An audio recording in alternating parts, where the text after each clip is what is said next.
우리는 지난주에 악습을 끊지 못하고 결국 도망하는 도망자 야곱의 인생을 살펴보았습니다. 그의 인생은 어찌 보면 실패했다라고 할 수 있겠습니다. 그러나 우리는 그러한 순간에도 야곱의 인생을 도우시는 하나님을 목격하게 됩니다.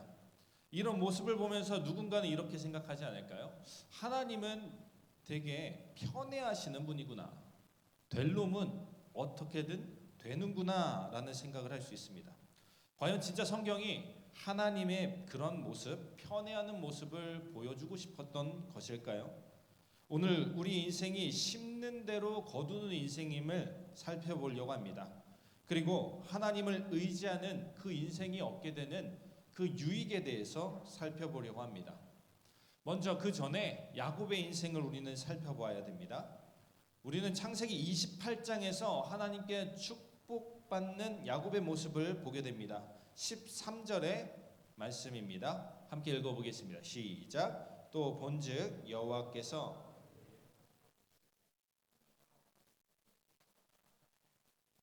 이삭의 하나님이라 내가 누워있는 땅을 내가 너와 내 자손에게 주리니. 아멘. 이 구절에서 하나님은 아브라함과 이삭의 하나님으로 나타납니다.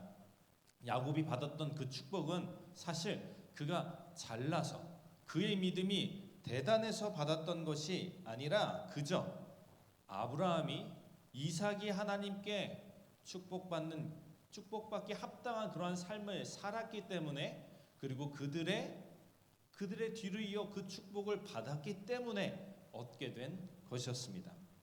야곱의 공로는 아무것도 없습니다. 하나님이 야곱에게 나타나자 그제서야 야곱이 여기에 하나님이 있었구나. 그러면 하나님한테 내가 약속해야지. 내가 이 땅으로 다시 돌아오게 되면 하나님 내가 11조 하겠습니다 라고, 하나님께 예배드리겠습니다 라고 약속하는 모습이 28장에서 등장하게 됩니다. 야곱의 처지가 어떤 처지입니까? 도망자라는 사실과 그가 도망치게 된 이유가 그 자신에게 있음을 우리는 알고 있습니다. 그래서 하나님께서는 이 에서를 버리시고 그의 형 에서를 버리시고 야곱만 사랑해서 야곱을 편애하시는 분이구나 라고 생각할 수 있습니다. 그러나 저는 조금 다르게 보았습니다. 저희 눈에는 아직까지도 하나님께서 중립기어로 고정하고 계신다라는 생각이 듭니다. 그가 받았던 축복은 누구 덕분입니까? 그의 할아버지와 아버지 덕분이었습니다. 그가 지금 잘나서, 지금 잘해서 하나님 앞에 당당해서, 정정당당해서 받는 축복이 아니라는 것입니다. 하나님이 그랬다면 야곱의 하나님, 나는 너의 하나님으로 지금 나타났는데 라고 얘기하셨을 겁니다. 근데 그도 그럴 것이, 야곱의 인생을 한번 살펴봐요. 지금 28장에 나오는 이 부분을 보면 하나님이 직접 나타내기 전까지 이곳이 하나님이 나와 함께 계시는 곳이구나, 이 사실을 깨닫지 못했습니다. 28장 16절의 말씀입니다. 이렇게 되어 있습니다. 야곱이 잠이 깨어 이르되 여호와께서 과연 여기 계시거늘 내가 알지 못하였도다. 그저 힘들어서 잠을 자고 있었던 것입니다. 야곱이 사닥다리를 보았다, 하나님의 천사들을 보았다라는 이 사실을 알았을 때 우리는 이렇게 생각합니다. 야곱이 정말 신실하게 하나님을 찾던 사람이구나 라고 착각할 수 있으나 그는 그러지 않았습니다. 하나님이 여기 계신지조차도 알지 못하는 그런 사람이었습니다. 그의 그 축복에 오히려 의문이 계속됩니다. 이런 야곱이 이 축복을 받아도 되는가? 아브라함은 멋진 모습 보여줬잖아요. 아버지와 그 고향과 친척 모든 집을 다 내려놓고 모든 기득권을 다 내려놓고 떠났잖아요. 멋있잖아요. 멋있는 믿음이잖아요. 이삭은 어땠어요? 모든 사람이 세상이 나를 미워하는데 그 안에서도 꿋꿋이 견뎌내면서 온유한 모습을 내비친 그런 사람이었습니다. 그 둘이 축복받는 거 어찌 보면 당연한데 야곱은 어떻습니까? 형 에서를 속여서 가족 관계를 모두 깨뜨리면서 얻었던 그의 축복입니다.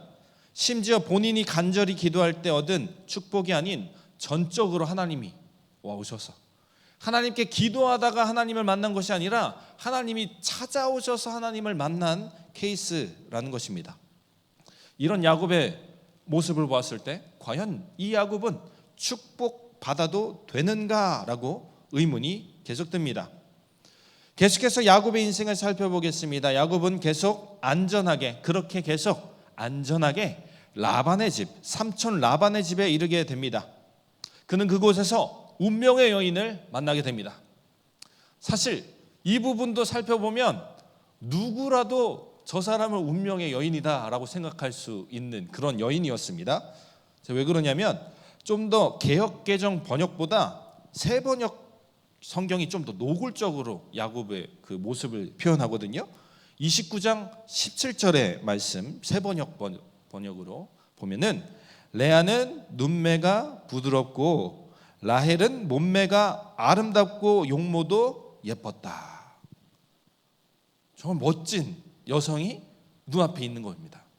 그럼 누가 봐도 저 사람은 내 운명이야 이렇게 생각하지 않을까요? 우리 형제들, 아름다운 여성이 내 눈앞에 있어요. 얼굴뿐만 아니라 보기에도 참 아름다운 여성이 내 눈앞에 있어요. 그러면 어떻게 해요? 저 여인이 지금 나와 눈을 마주친 것이 운명이다 라는 생각하지 않겠습니까? 야곱이 바로 그런 생각을 했던 거예요. 나를 보자마자 하나님의 뜻이 임해가지고 저 여인이 너가 결혼할 여인이다 이렇게 한 것이 아니라 그냥 보기에 너무나 좋았던 겁니다. 야곱은 레아를 선택하지 않고 라헬을 선택한 다른 이유가 성경을 보면 그다지 보이지 않습니다. 그 둘은 신앙이 비슷하거나 라헬이 더 못한 신앙을 가졌을 가능성이 매우 큽니다. 왜 그러냐면 지역에 미신이 있었습니다. 여인이 임신하기 위해서는 합한 채, 그리고 즉 자기 나무를 지니면 자연스럽게 아이를 갖게 된다라는 미신이 있었습니다. 근데 그 미신을 따라서 언니 레아의 아들이 가져온 이 화판채를 어서 달라. 그리고 남편도 나와 함께 동침하게 해달라라고 요구하는 장면이 성경 속에 나옵니다. 이 두 자매는 사실 지역의 미신을 더 따랐던 사람입니다. 하나님이라는 존재보다 지역의 미신을 더 따랐던 사람입니다. 이 라헬은 또 어떤 사람이었습니까? 아버지의 그 가문을 지키는 우상, 그 우상의 상징인 드라빔을 나중에 훔치게 됩니다. 이건 뭔 말이에요? 떠나게 되는데 아버지 집을 떠나면서 아버지가 믿었던 그 신을 가져온다는 거예요.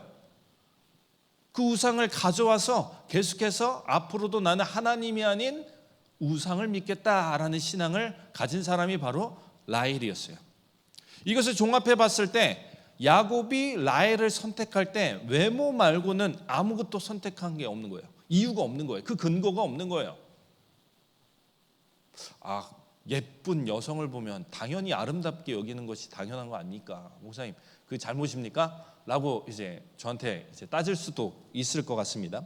근데 저는 그렇게 생각할 수 있다고 생각합니다.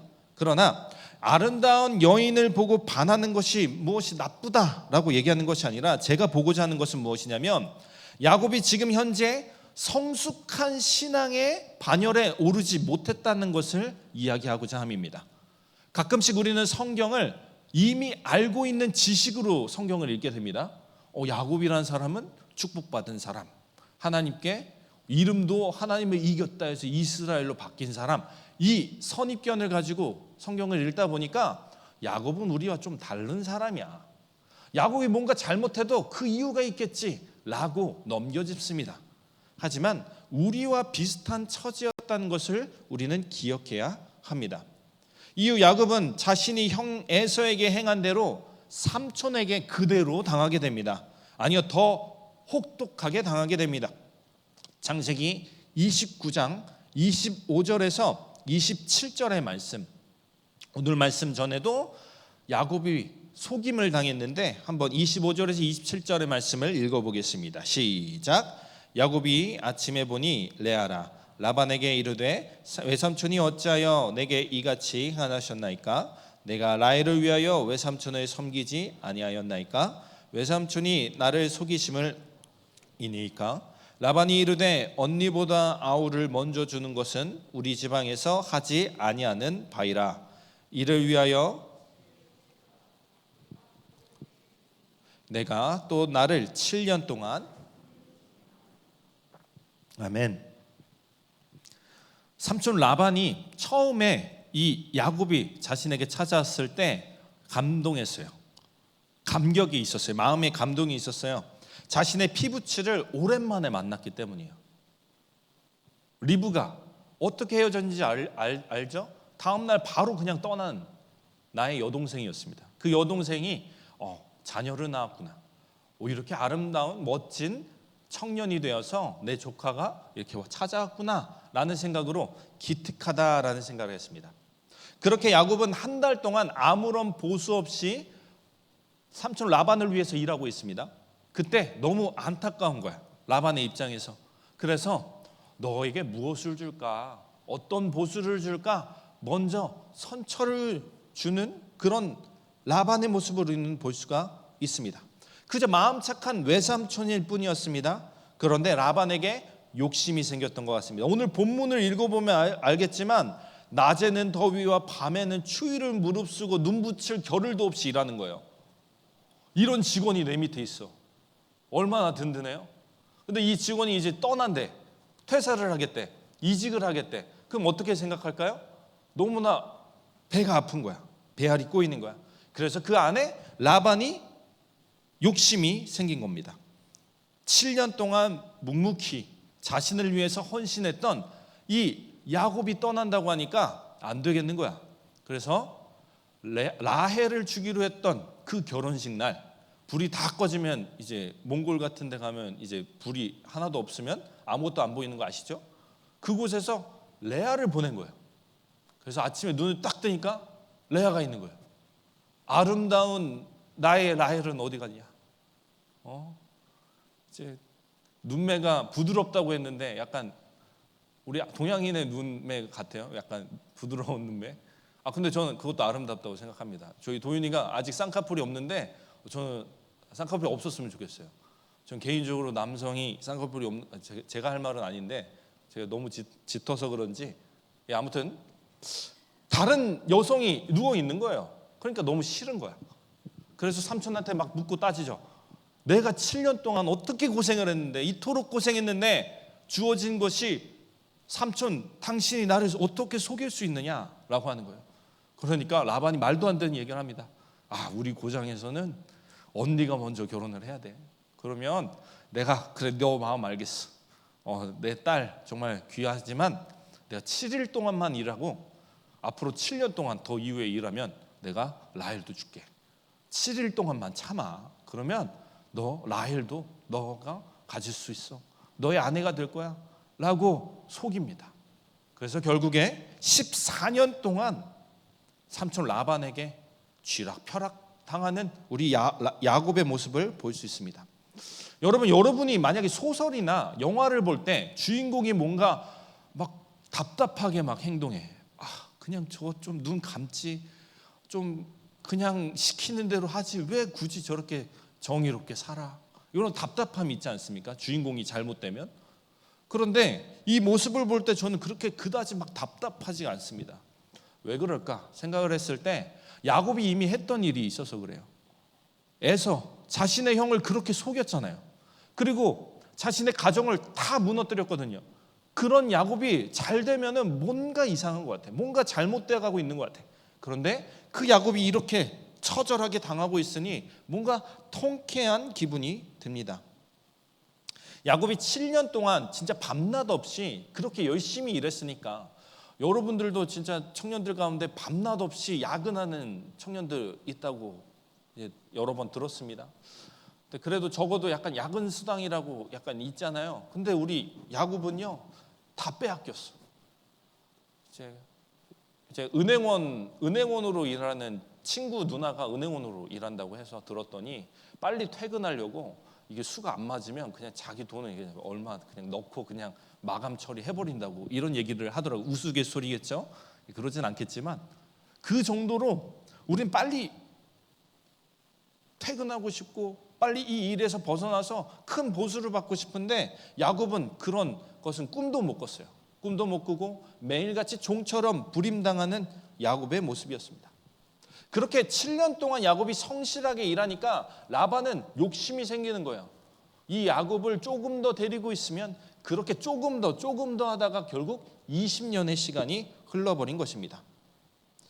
이 모습은 사실 야곱의 인생만 봤을 때는 야곱이 참 불쌍한 인생을 살았다라고 할 수 있겠으나 그가 행한 악을 그대로 당하게 되었다라는 점에서는 뭔가 통쾌한 면도 있는 것 같습니다.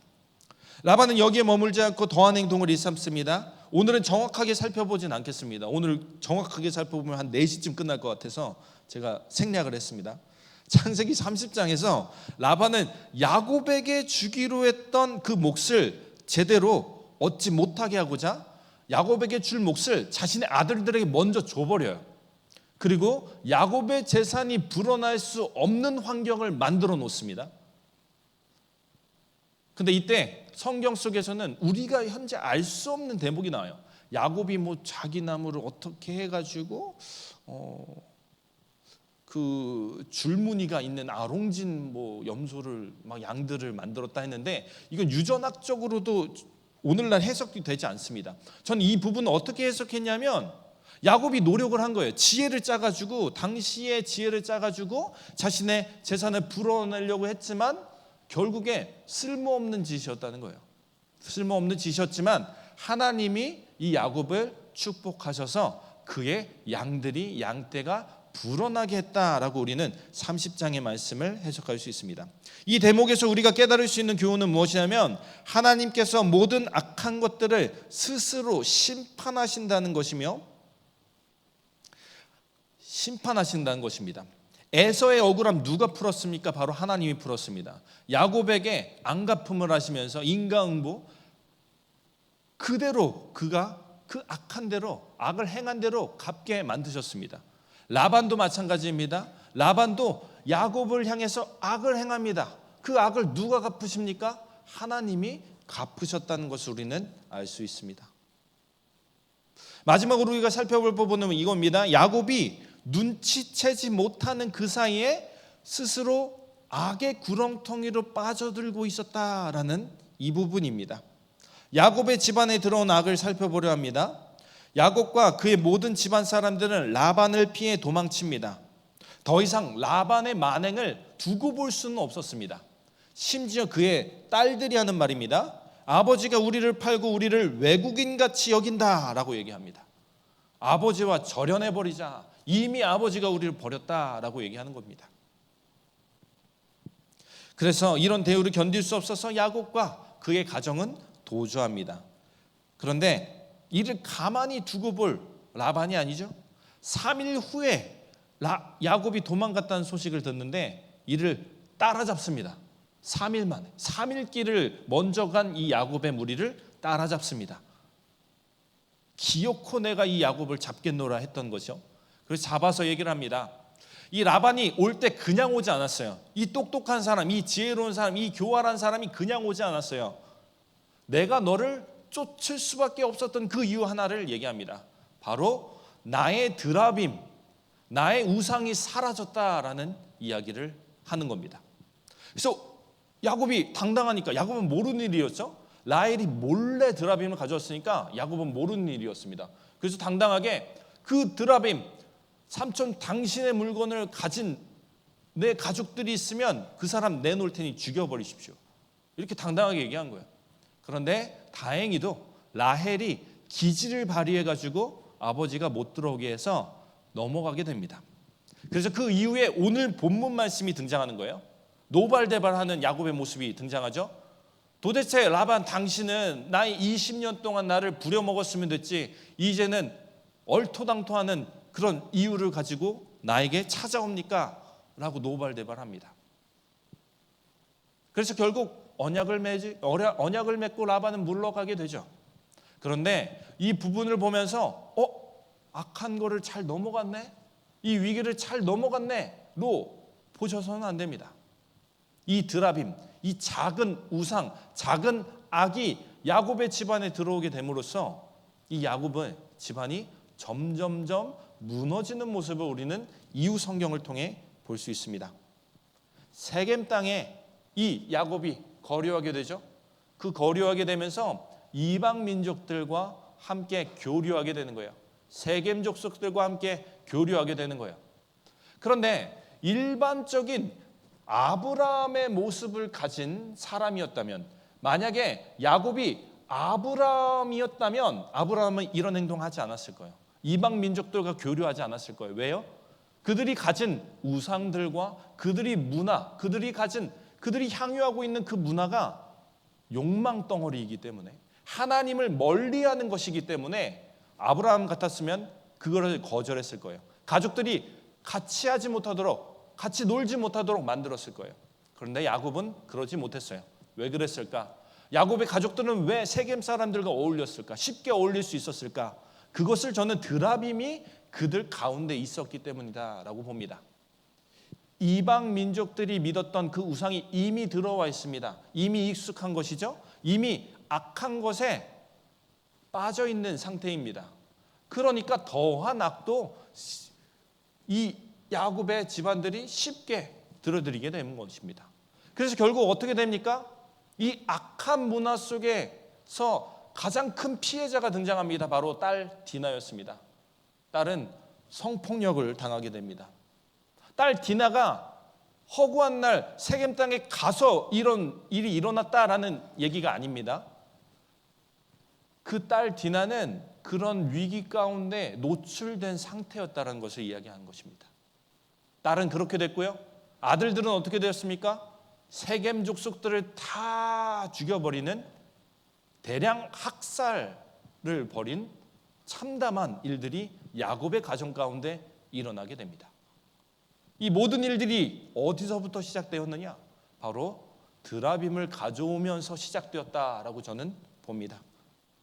그래서 오늘 이 말씀을 통해서 우리는 세 가지 교훈을 얻으려고 합니다. 먼저 우리를 위해, 우리의 신앙을 위해서 애쓴 분들을 우리는 기억해야 합니다.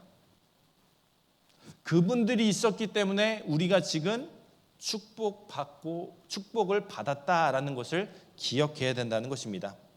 우리가 누리는 이 혜택들은요, 사실은 누군가는 지금 저 반대편에서는 누리지 못하는 혜택들입니다. 근데 우리가 무엇이라고 이런 혜택들, 이런 은혜들을 누리고 있습니까? 바로 이전 세대들이 열심히 했기 때문에, 이전 세대들이 열심히 신앙을 가졌기 때문에 우리는 풍요로운 인생을 살아가고 있는 것이다 라고 할 수 있습니다. 믿음에 대해서 생각해 볼까요? 여러분들이 만약 믿음의 가문에서 태어났다면, 믿음의 가정에서 태어났다면 여러분들은 참 축복받은 것입니다. 몇몇 청년들을 바라보면, 몇몇 어른들을 바라보면 혼자서 외롭게 신앙생활 하시는 분들이 있어요. 이 외롭게 신앙하는 것, 이것은 문제도 아니에요. 우리의 신앙을 일반 사람들은 이해하지 못합니다. 왜 그렇게 힘들게 벌어둔 돈을 하나님한테 갖다 바쳐? 그거 교회가 다 속이는 거야 라고 생각을 세상 사람들은 이야기합니다. 그러나 우리는 전혀 다르게 생각하고 있죠. 우리가 하나님께 온전히 드리고 하나님께서 이 일을 행하신다. 나의 소유를 통해서, 내 소유는 하나님의 것인데 내가 전부를 드릴 수는 없고 전부를 드리는 마음으로 일부를 드리는 것이다 라고 우리는 신앙 고백하지 않습니까? 근데 세상 사람들이 이해하지 못해요. 그런데 가족들이라고 이해하겠습니까? 전혀 이해하지 못하는 것이죠. 어떤 권사님은요, 헌금을 하고 싶은데 몰래 한대요.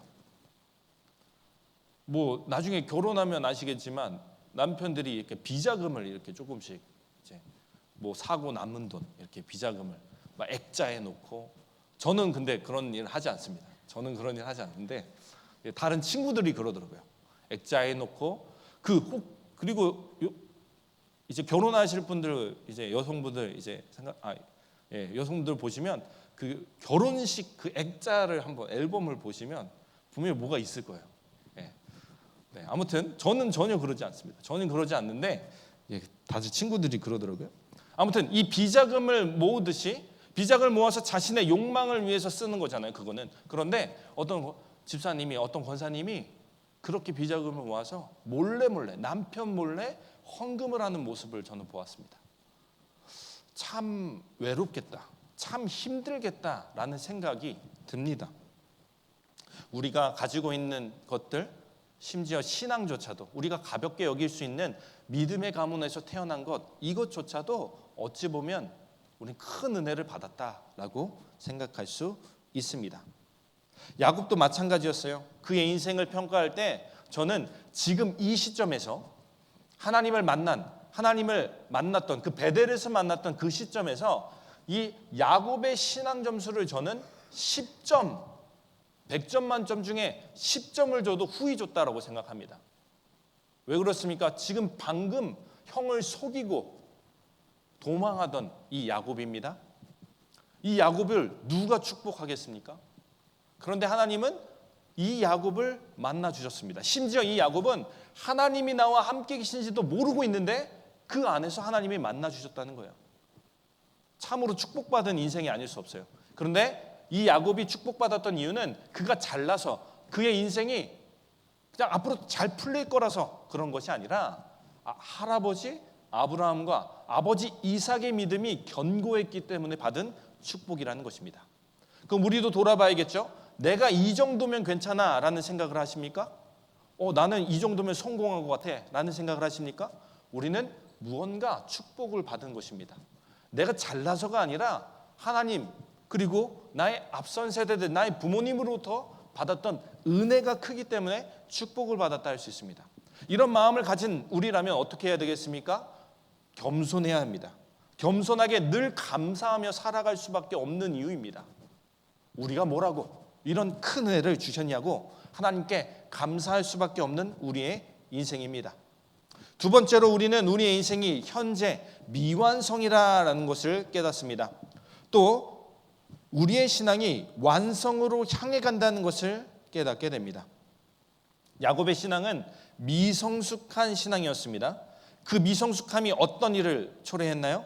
형의 축복을 거짓으로 빼앗게 만들었습니다. 그의 미성숙함이 삶의 모든 선택 가운데에서 스스로의 지혜를 의지하고 자신의 욕망을 따라 살게 만들었습니다. 라헬을 선택한 것처럼 말입니다. 이후에도 이 야곱은 끊임없이 레아와 라헬 사이를 벌어놓게 만듭니다. 갈등을 빚게 만듭니다. 심지어는 그의 아들들조차도 갈등하게 만듭니다. 그의 미성숙함이 만든 결과라고 할 수 있겠습니다. 야곱의 미성숙함이 그의 가정을 깨뜨리게 만들었습니다. 야곱의 미성숙함이 그의 인생을 20년 동안 뺑뺑이 돌게 만들었습니다. 속임을 당하는 삶으로 만들었습니다. 누구나 처음부터 성숙한 삶을 살 수는 없습니다. 그럼 우리가 겪어보기 전에는 모르는 것인가? 그 실수를 해야지만 우리가 깨닫는 것인가? 아닙니다. 야곱은 할아버지와 아버지 그리고 어머니의 삶을 지켜보면서 바라보면서 그들의 실수를 보았을 것입니다. 들었을 것입니다. 그 실수를 들었으면 그 실수를 행하지 않아야 되는데 아직까지도 야곱은 그 악습을 답습하는 모습을 보이고 있습니다. 갈등을 빚고 가족을 모두 깨트리고 있는 그 모습을 말입니다. 우리도 마찬가지입니다. 우리의 신앙의 선배들 그리고 성경 속에 나온 모든 인물들이 잘못된 모습들을 바라보면서 나는 저렇게 살지 말아야겠다라는 마음을 가지고 그렇게 살아가야 합니다. 우리는 야곱처럼 하나님이 우리와 함께 계신다는 사실을 잊고 살아갈 때가 너무나도 많습니다. 뒤늦게 야곱처럼 하나님이 나와 함께 하셨구나를 깨달아도 소용이 없습니다. 그것을 깨달아서 그 깨달은 순간에는 나 하나님 믿을게요. 하나님 뜻대로 살게요. 우리 썸머엑츠 때 그렇게 고백했잖아요. 나 하나님의 뜻대로 살겠어요. 했지만 불과 2주밖에 지나지 않았는데 타협하는 우리의 모습들이 조금씩 보이지 않습니까? 하나님의 은혜를 잊게 되는 그런 삶을 우리는 살아가게 됩니다. 그러면 무엇을 우리가 교훈으로 받아야겠습니까? 우리는 하나님을 의식하면서 늘 살아가야 된다는 것입니다. 의식하지 않고 살아가다가는 욕망을 쫓아 살아갈 수밖에 없게 되고 야곱처럼 20년의 시간을 무의미하게 보내게 될지도 모릅니다. 우리는 야곱의 시행착오, 인생의 중요한 선택이기로 해서 자신의 욕망을 쫓았던 그 모습을 없애야만 합니다. 그 작은 악을 먼저 없애야 되는 것입니다. 그래야만 우리가 우리의 인생을 허비하지 않을 수 있습니다. 그러나 우리가 실수하고 잘못된 선택을 했다고 해서 너무 과하게 좌절할 필요는 없습니다. 왜냐하면 하나님이 올바르게 인도하시는 모습, 야곱의 인생을 풀어가시는 모습을 우리는 보고 있지 않습니까? 돌아간다 해도 하나님께서 그 어려움, 그 갈등들을 해결해 주실 것입니다. 그렇기 때문에 우리는 계속해서 끊임없이 노력해야 합니다. 노력하는 삶을 살아가야 합니다.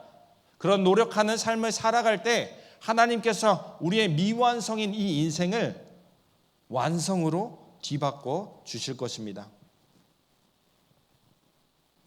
저는 예전에 얘기했다시피 게임 중에 디트로이트 비컴 휴먼이라는 게임을 이제 잘 재밌게 했습니다.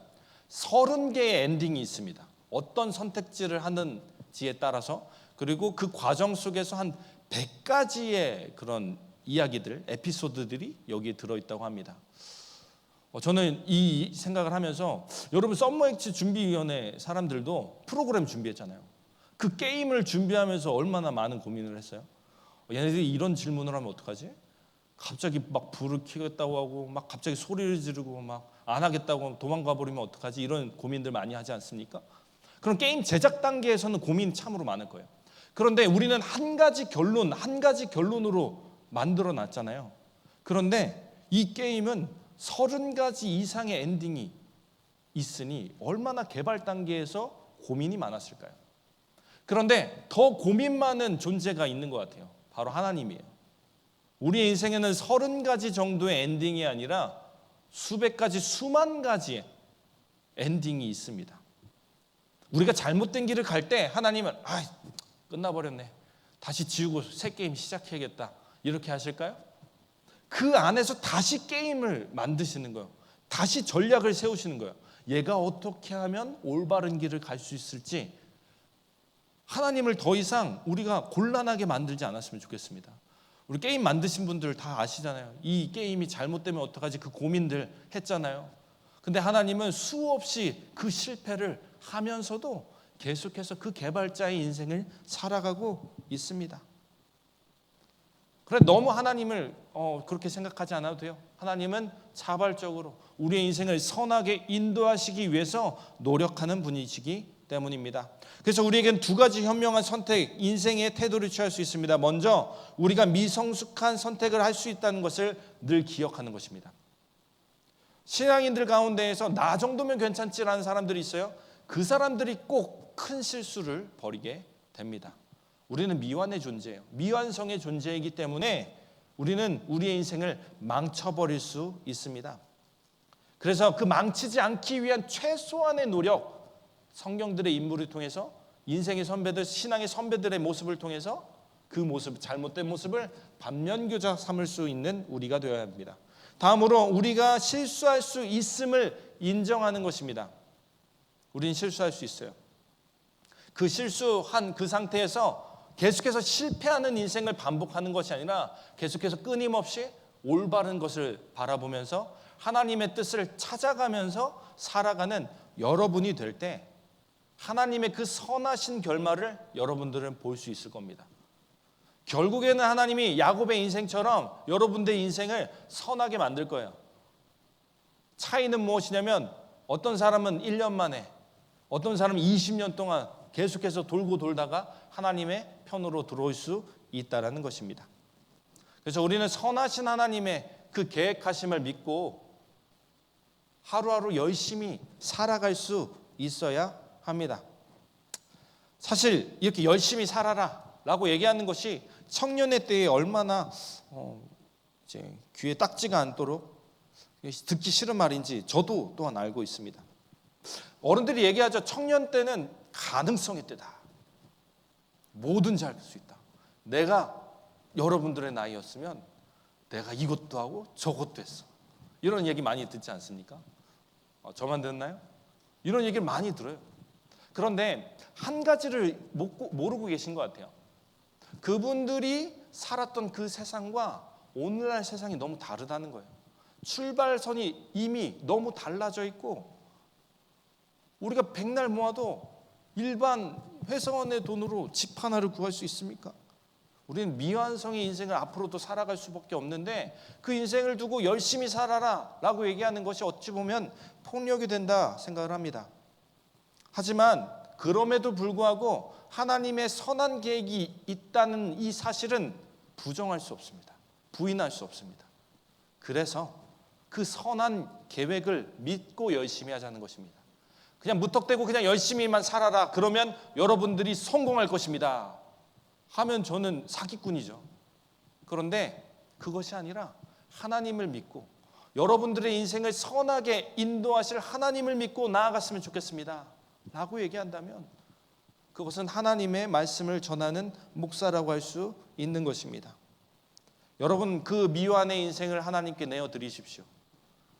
그러면 하나님께서 완성된 인생으로 뒤바꿔 놓으실 것입니다. 끝으로 우리가, 마지막 교훈은 우리가 경계해야 된다는 것입니다. 우리는 우리 안에 있는 작은 악의 그 가능성을 버려야 합니다. 야곱의 가문에 드라빔이라는 작은 우상이 들어왔을 때 점점 타락한 것처럼, 악의 구렁텅이로 빠지게 된 것처럼, 우리가 오늘 행하는 그 작은 악이 우리를 악의 구렁텅이로 만들게 되고 우리의 인생을 실패하게 만들 것입니다. 야곱은 몰랐죠. 드라빔이 자신의 가정에 들어온지를 몰랐으니까 어쩔 수 없는 거 아닙니까? 아닙니다. 드라빔은 눈치채지 못했을지언정 가족들이, 자신의 자녀들이 이방 민족들과 만나고 교류하고 그 안에서 우상들을 집에 들어오고, 그런 일들은 막을 수 있었습니다. 볼 수 있었습니다. 변명할 거리가 없습니다. 우리도 마찬가지입니다. 우리도 작은 악들을 하나 둘씩 수집하는 것과 같습니다. 여러분도 귤이나 요즘 복숭아철인데 복숭아가 썩어가고 있는데 그거 그대로 냅두면 어떻게 됩니까? 다른 과일에도 옮겨갑니다. 우리가 아무리 선한 일을 한다 할지라도, 큰 일을 한다 할지라도 그 작은 악은요, 작은 곰팡이는 우리를 곪게 만듭니다. 그런 것처럼 우리는 늘 악을 경계해야 됩니다. 이 악을 경계하지 않고 악을 항상 행하며 자행하던 사람이 바로 야곱이었죠. 그래서 결국 그는 20년 동안 삼촌 라반에게 속임을 당하는 인생을 살게 됩니다. 이것이 바로 인과응보입니다. 때로는 하나님의 그 내버려 두심이 우리를 인과응보의 삶을 살도록 만들어버립니다. 그래서 때로는 하나님이 우리의 삶을 건드리시는 것, 경고하시는 것, 그것이 은혜라고 볼 수 있는 것입니다. 수없이 얘기하지만 저는 육신에 조금 부족함을 가지고 있습니다. 근육이 참 좋지 않습니다. 그런데 이 건강이 좋지 않음으로 인해서 더 열심히 이 건강을 지키기 위해서 부단히 했습니다. 그렇다면 오늘 건강한 사람이라도 내일 당장 어떤 일이 일어날지 모르죠. 누구의 인생이 더 건강한 삶이라고 할 수 있겠습니까? 여러분들, 우리의 부족함을 알고 그 부족함 가운데에서 절제하는 그 인생이 손해보는 인생이 결코 아닙니다. 남들은 나보다 앞서 있는 것 같고, 그래서 그 앞서 있는 것 같아서 그를 속이려고 하고 그의 소유를 빼앗으려고 하면 오히려 내가 병들게 됩니다. 야곱처럼 말입니다. 야곱은 맨날 평생토록 형 에서의 그늘 뒤에 있었습니다. 물론 그의 축복권 다 뺏었지만 그의 인생은 에서에게서 벗어날 수 없는 인생이었습니다. 그런 인생 살지 않기를 바랍니다. 여러분들이 기도하며 성경을 읽으며 설교를 들으며 불편함이 느껴진다면 그 불편함을 그냥 무시해버리고 그냥 지나가 버리는 것이 아니라 그 악한 것들, 내 삶에 있는 악한 것들, 작은 사소한 악한 것들을 재해 보시기 바랍니다. 그러면 하나님께서 여러분들의 인생을 더 빠른 시일 내에 완성으로 이끄실 것입니다. 이런 생각을 할 수 있을 것 같아요. 마지막으로 이런 생각을 할 수 있을 것 같아요. 또 무서워서 살겠냐고. 그렇게 갑갑하게 살아서 어떻게 살겠냐고, 작은 악조차 조마조마하는 인생을 어떻게 살겠냐고 말할지도 모릅니다. 그러나 우리가 실수할 수 있으나 그 실수가 나의 삶을 어렵게 하느니 그 실수를 줄여보는 것이 낫습니다. 야곱의 인생은요, 차라리 드라빔을 들켰어야 됩니다. 라반이 드라빔을 찾았어야 됩니다. 그들의 집안에서. 그래야 그 악이 사라졌을 텐데 그 악을 잊어버리자, 그 악이 그냥 넘어가자, 다음에 더 큰 죄악으로, 큰 어려움으로 야곱의 인생에 찾아오게 됩니다. 정리합니다. 믿음의 선배들의 심음이 우리에게 선함이라는 열매를 허락했습니다. 여전히 미완성이지만 미완의 인생에서 최선을 다하는 우리의 인생을 하나님께서 완성이라는 열매로 거두게 만드실 것입니다. 끝으로 악을 멀리하는 일, 우리의 인생을 하나님의 편에 서게 한다는 것을 기억해야 합니다. 악을 멀리하는 것을 심으면 하나님이 오히려 가까워집니다. 그 열매를 얻게 됩니다. 그래서 우리는 어떤 일을 하든 하나님께 물으며 하나님의 뜻을 구하며 살아가야 하는 것입니다. 저는 가장 슬픈 것이 하나님의 무관심이라고 생각합니다. 그러나 그 지독한 인과응보 속에서 하나님은 우리를 내버려 두진 않으십니다. 아무것도 안 하는 것 같은데 하나님은 일하고 계십니다. 마지막 한 구절만 보겠습니다. 창세기 31장 29절의 말씀입니다. 라반의 말인데요, 세 번역으로 얘기합니다. 내가 마음만 먹으면 자네, 이 야곱입니다, 얼마든지 자네를 해칠 수 있네. 그러나 어젯밤 꿈에 자네 조상의 하나님이 나타나셔서 나의 경고하시기를 좋은 말이든지 나쁜 말이든지 야곱에게 아무 말도 하지 않도록 조심하여라 하셨다네. 야곱은 깨닫지 못하고 있었어요, 자신의 잘못을. 그런데 그 순간에도 하나님은 움직이고 계셨어요. 이것을 기억하시기 바랍니다. 하나님을 믿지 않는 라반, 하루에도 수십 번씩 점을 치는 라반입니다. 그 라반이 하나님을 고백하고 있습니다. 하나님께서 우리를 결코 내버려 두지 않으십니다. 그러니 하나님을 믿고 노력을 하며 살아가면 여러분들이 되었으면 좋겠습니다. 하나님 믿고 신뢰하여 온전함에 거하시길 바랍니다. 하나님 안에 있으면 우리는 선한 것을 누리게 됩니다. 굳이 악한 것을 심지 마시기 바랍니다. 조급한 마음에 그 악함을 나의 인생에 심지 마시기 바랍니다. 언젠간 그 심은 악 때문에 공경에 처하게 될 것입니다. 차라리 옳은 것을 심으십시오. 옳은 것을 심을 때 하나님께서 더 크게 100배, 50배 큰 열매, 선한 열매를 우리의 인생에서 맺게 하실 것입니다. 옳은 것을 내 마음에, 옳은 것보다 때로는 내 마음에 선함을 유지하는 것이 지혜로울 때가 있습니다. 나의 선함, 내가 남들한테 어떻게 보이는 것, 그 평판은 중요하지 않습니다. 우리 마음에 선함을 유지하는 것이 더 좋습니다. 악한 것은 모양이라도 버리라고 했던 이 바울 사도의 말을 기억하시고 하나님이 선함으로 인도하시는 여러분들의 인생을 기대하면서 앞으로도 부단히 열심히 살아가는 근면으로 여러분들이 씨앗을 심고 하나님께서 베푸시는 큰 은혜의 자리에 거하실 수 있기를 간절히 소망합니다. 그래서 이 시간에 함께 찬양할 텐데요, 하나님, 예수 그리스도가 세상 어떤 것보다 귀합니다 라는 마음으로 이 찬양했으면 좋겠습니다. 내 안에 가장 귀한 것, 이 찬양을 하시면서 우리의 믿음의 고백으로 나아갈 수 있기를 간절히 소망합니다.